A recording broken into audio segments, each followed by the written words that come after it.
love has no one than this, to lay down one's life for one's friends. Comes from John 15. And it's what Jesus did when he took our sin up on the cross and he laid down his life for us to pay a debt that we couldn't pay. Could you lay down your life for your friends? And what about somebody you don't like? Could you lay down your life from them?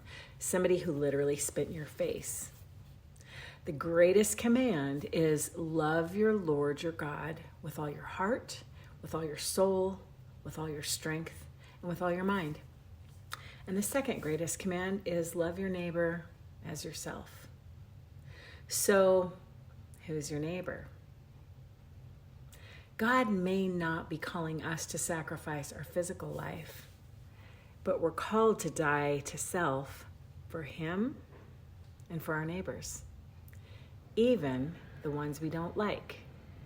So, what does that mean for you and for me? Well, I recently found myself feeling hurt and angry when I felt that I was wronged.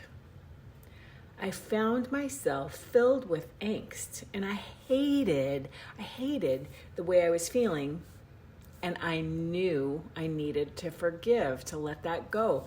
And in the past, I would have just isolated myself and stewed in my anger and resentment.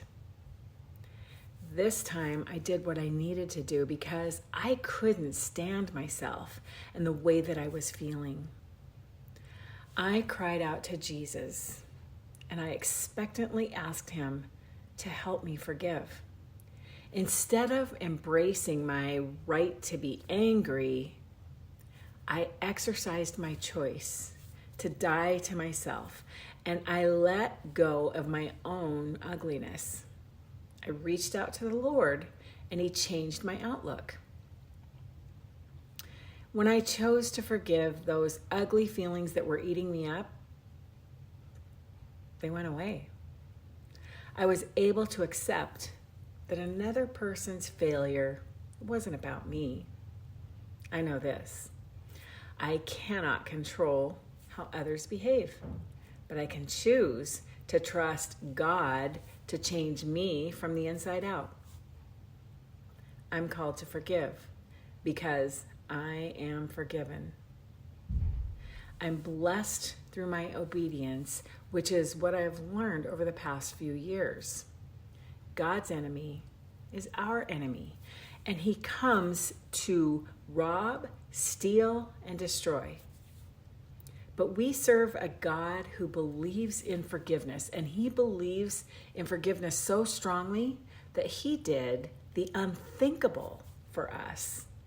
He sent his only son into the world for one purpose: to pay a debt that we could never repay. And he tells us to love him with all our heart, with all our mind, with all our strength. He tells us to love our neighbor as we would love ourselves. And he's faithful. When he sees our struggle, he also sees our heart. And when we're trying to be obedient, he comes right alongside us, and he does in us what we can't do for ourselves. And that's pretty cool. Praise God. Happy Sunday. See you next week.